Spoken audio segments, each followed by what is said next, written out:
नमस्कार दोस्तों, आइए आज सुनते हैं मालती जोशी जी की लिखी कहानी एक शहादत एक फ़लसफ़ा। तो कहानी शुरू करें दोस्तों। 2 बज चुके हैं।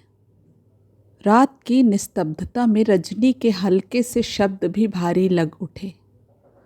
क्या मुझे घड़ी देखना नहीं आता जो बार बार बतलाया जा रहा है? अनिल ने खींच कर कहा। रजनी सहम कर चुप हो गई। अनिल ठीक कह रहा था। पिछले 1 घंटे में वह 3 बार टोक चुकी थी, पर वह क्या करे? उसका मन भी तो नहीं मानता। आज शाम ही से वह अनमना सा है। क्लब भी नहीं गया, खाना भी ढंग से नहीं खा सका और तब से ऐसे ही मेज पकड़ कर बैठा है। वह खूब जानती है कि वह पढ़ नहीं रहा है। सामने रखी पुस्तक के पन्ने हवा में फड़फड़ा कर ऐसे ही चुप हो जाते हैं जैसे रजनी की आवाज़ें। टेबल लैंप की धीमी रोशनी में अनिल की आकृति किसी मूर्ति की तरह लग रही थी। बिस्तर पर आ लेटता तो रजनी जिद करके उसका सिर दबा देती, तलवों में घी मसल देती, पर वहाँ कुर्सी पर बैठा हुआ वह कितनी दूर, कितना पराया सा लग रहा है। खींच भले ही गया हो अनिल, पर रजनी के मनुहारों को उसके शरीर ने अनुभव किया और वह अलसाया सा आकर बिस्तर पर लेट गया और फिर देर गए रात तक छत की कड़ियाँ गिनता रहा।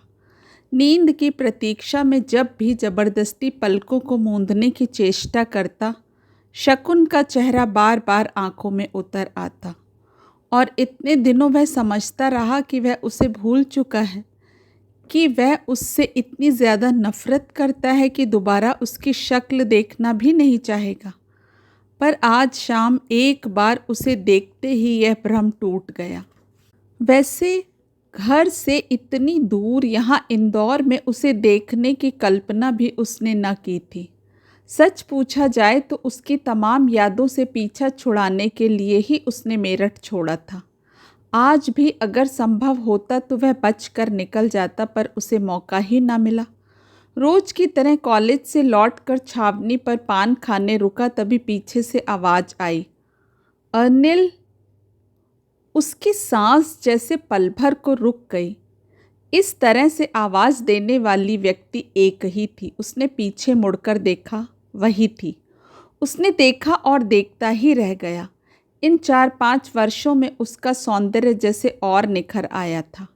शकुन ने परिचय कराते हुए जब उसका नाम लिया तब कहीं उसे भान आया और उसने साथ खड़े उस सुदर्शन व्यक्तित्व को देखा।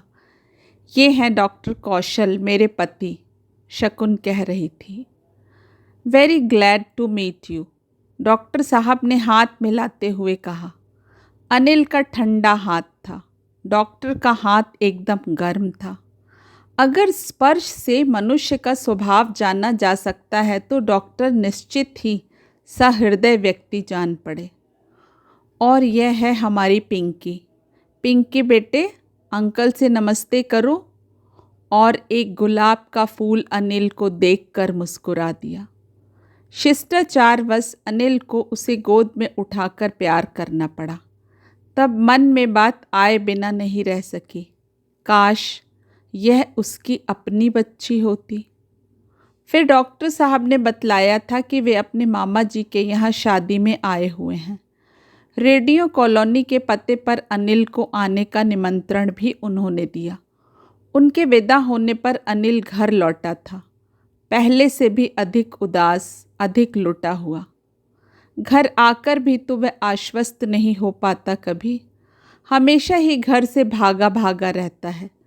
सबसे ज़्यादा डर लगता है उसे रजनी से, उसकी आँखों से। उन आँखों की भाषा वह खूब समझता है। उन आँखों के मौन अभियोग से वह सहम जाता है। दरअसल वह रजनी को पत्नी के रूप में नहीं, माँ की बहू के रूप में ब्याह लाया था और इसी तरह निभा भी रहा था। सब कुछ जैसे मात्र कर्तव्य हो। दूसरे दिन सोकर उठा तो आंखें लाल थी और सिर भारी था। माँ ने 3 बार शरीर छूकर देखा और फिर हुक्म दे दिया कि आज कॉलेज नहीं जाएगा। हमेशा माँ की ममतामयी जिद को जिरह से पस्त करने वाला अनिल इस आज्ञा को गनीमत जानकर 2 दिन तक घर में मुंह छिपाकर पड़ा रहा। बंदी शेर की तरह कमरे में चहलकदमी करता रहा। माँ और पत्नी की मनुहारों को झिड़कता रहा। उसकी उपस्थिति से घर में एक तनाव का सा वातावरण हो गया। खुद उसका ही दम घुटने लगा और तीसरे दिन वह रोज की तरह 10 बजे कॉलेज के लिए चल पड़ा। उस दिन अंतर महाविद्यालयीन क्रिकेट में विजयी होने की खुशी में कॉलेज 2 बजे ही बंद हो गया। खाली समय एक पहाड़ की तरह अनिल के सामने आकर खड़ा था। घर वह जाना नहीं चाहता था, क्लब का समय दूर था। मन मार कर वह महात्मा गांधी रोड पर विंडो शॉपिंग के लिए चला आया। शाम को रंगीनी और हलचल से भरा बाजार दिन के समय एकदम सुस्त लग रहा था। अनिल पूरे बाजार में एक चक्कर लगाकर लौट ही रहा था कि वही आवाज़ आई, अनिल। उसने देखा नोवेल्टी में वह खड़ी थी। पति और बच्ची भी साथ ही थे। प्लीज़ अनिल, हमारी मदद जरा करो तो, कोई अच्छा सा प्रेजेंट बताओ, मेरी तो कुछ समझ में नहीं आ रहा। इनकी समझ में नहीं आ रहा और दूसरों की समझ पर भरोसा नहीं। 1 घंटा पूरा हो गया, पिंकी भी परेशान हो गई है। डॉक्टर साहब ने कहा, आप दोनों सोचिए, मैं तब तक पिंकी को एंटरटेन करता हूँ, अनिल ने बचाव करते हुए कहा। पर वह हुआ नहीं। पिंकी पापा का साथ छोड़ने के लिए तैयार नहीं थी। अंत में डॉक्टर साहब उसे लेकर टॉयज सेंटर चले गए और शकुन ने फिर प्रेजेंट की खोजबीन प्रारंभ कर दी। बहुत देर बाद शकुन ने अनुभव किया कि अनिल सिर्फ हाँ ना के सिवाय कुछ नहीं बोल रहा है। चलो दूसरी जगह देखते हैं, कहती हुई वह नीचे उतर आई। अब तक नाराज़ हो? शकुन ने सड़क पर आते ही पूछा। कम से कम इतना हक तो मुझे है ही, अनिल ने कड़वाहट से कहा। शकुन का चेहरा सफ़ेद पड़ गया। कुछ क्षण ऐसे ही बीत गए। फिर साहस बटोर कर कहा शकुन ने, तुम्हें मालूम है अनिल, मैं किस कदर मजबूर थी। मैंने प्लीज़ शकुन, फिर से वह सारी बातें मत दोहराओ। तुम्हारा वह आखिरी खत मुझे मुँह ज़बानी याद है, कहो तो सुनाओ। अनिल के इस व्यंग को अनसुना कर शकुन ने कहा, फिर भी तुमने मुझे माफ़ नहीं किया था। तुम्हें माफ़ तो कर दिया था, पर शायद अब अपने आप को कभी माफ़ ना कर सकूँगा। क्यों? तुम पर विश्वास कर लेने के लिए शकुन। मजबूर लोग इस तरह खुश खुश नज़र नहीं आते। तुम्हें तो बधाई देने की इच्छा हो आती है। अनिल की इस बात से तिलमिला उठी शकुन, पर उतनी ही कटुता से बोली, तो तुम क्या चाहते हो? तुम्हारी तरह शहीदाना भाव चेहरे पर ओढ़कर फिरूं? फिर सहज होते हुए बोली, पीछे देखकर आगे की ओर चलना बहुत कठिन है अनिल, और जिस बात को याद रखने में कष्ट हो उसे भूलना ही अच्छा है। फिलॉसफी अच्छी है, काश कि हर कोई उसे अपना सकता। अनिल की आवाज़ में कटुता थी। देखो अनिल, सपनों के सहारे कोई कब तक जी सकता है? वे जो जिंदगी की वास्तविकताओं से टकराते ही टुकड़े टुकड़े हो जाते हैं। फिर क्या उन टुकड़ों को ही जिंदगी भर कलेजे से लकाए रखना चाहिए? मम्मी, भीड़ को चीरती हुई पिंकी की आवाज़ आई। डॉक्टर साहब के कंधे पर बैठी वह अपनी नई गुड़िया के साथ खुश खुश चली आ रही थी। इन्हें देखो अनिल, इन सब बातों में इनका क्या दोष है? फिर इनके जीवन में विष खोलने का मुझे क्या अधिकार है? और फिर डॉक्टर साहब पास आ गए थे और शकुन का वाक्य अधूरा ही छूट गया था। अनिल ने कुछ औपचारिक बातें की, पिंकी के गाल थपथपाए और एक 5 का नोट उसके हाथों में देकर चलता बना, जैसे शकुन का और उसका संबंध इतना ही था। यदि वह यथार्थ का दम भर सकती है तो वही क्यों भावुक बने? घर लौटते हुए पूरे रास्ते उसका मन रोष से उफन रहा था। यह रोष अपने आप पर था या शकुन पर, उसे खुद पता नहीं चल रहा था। माँ के कमरे में जमी रामायण को देखकर समझ गया कि आज वह जल्दी ही लौट आया है।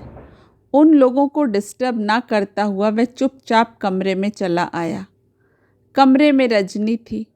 उसे यूं अचानक आया देखकर बेतरह सकपका गई। हाथ की सिलाई उसने जल्दी जल्दी एक छोटे से सूटकेस में रखी और रसोई में भाग गई। अनिल कुछ देर तो मेज पर सिर टिकाए बैठा रहा, फिर अपने विचारों से त्रस्त होकर कमरे में चहलकदमी करता रहा। तभी उसकी दृष्टि उस छोटे से सूटकेस पर पड़ी। निश्चय ही वह नया घर फिर उसे याद आया। उसे देखकर रजनी कितनी हड़बड़ा उठी थी। कौतूहलवश उसने सूटकेस खोला। ऊपर ही अधसिला लाल रंग का एक बेबी मनीला था। उसने उठाकर देखा, नीचे और भी नन्हे नन्हे कपड़े तहाकर रखे हुए थे। अनिल को मालूम था कि रजनी माँ बनने जा रही है, पर इसे लेकर अभी कोई बात मन में नहीं जागी थी। शायद माँ की इच्छा पूर्ण करने का भाव ही सर्वोपरि रहा है। पर आज मन उतना निर्लिप्त नहीं रह सका। उन रेशमी कपड़ों के स्पर्श से मन में एक रेशमी स्पंदन जागा। उसकी कल्पना में एक नन्हा मुन्ना आकर उभरा, जो उसका था, सिर्फ उसका। रजनी चाय लेकर आई। उस समय भी वह गोद में यह सूटकेस लिए पलंग पर बैठा था। रजनी ने हैरत से उसकी ओर देखा तो वह शरारतन मुस्कुराकर बोल उठा, चुपके चुपके बड़ी तैयारियां हो रही हैं। छोटा सा वाक्य था, पर रजनी लाज से भर उठी। आज पहली बार अनिल ने आने वाले मेहमान के लिए कुछ कहा था। इस कुछ कहने की मधुरता से वह बाहर भीतर भीग उठी। अनिल देर तक उस लाज भरे सौंदर्य को निहारता रहा। उस समय वह उसे शकुन से भी ज़्यादा सुंदर लगी। उसे अपने ऊपर कोफ्त हो गई। क्यों हर बात को वह शकुन के ही संदर्भ में सोचता है। उसे शकुन पर भी कोफ्त हुई, जो उसकी ज़िंदगी के प्रत्येक क्षण पर अपनी मुहर लगाकर यूं अलग हो गई है और अब ज़िंदगी के यथार्थ का फ़लसफ़ा छांट रही है। किस मासूमियत से पूछ रही थी, अनिल, इन सब बातों में इनका क्या अपराध है? फिर इनके जीवन में विष घोलने का मुझे क्या अधिकार है? उसका यह प्रश्न घंटियों की तरह अनिल के मस्तिष्क में बजने लगा। वह अपने आप से भी तो पूछ सकता था यही प्रश्न, और उसका उत्तर क्या देगा वह? इसका उत्तर शायद इसी प्रश्न से बचने के लिए उसने रजनी के घने बालों में अपना मुंह छिपा लिया। दोस्तों, आशा करती हूँ ये छोटी सी कहानी आपको अच्छी लगी होगी। अपना कीमती समय देने के लिए आप सभी का हार्दिक आभार। कल फिर मिलेंगे एक नई कहानी के साथ। आप सभी का समय शुभ हो। नमस्कार।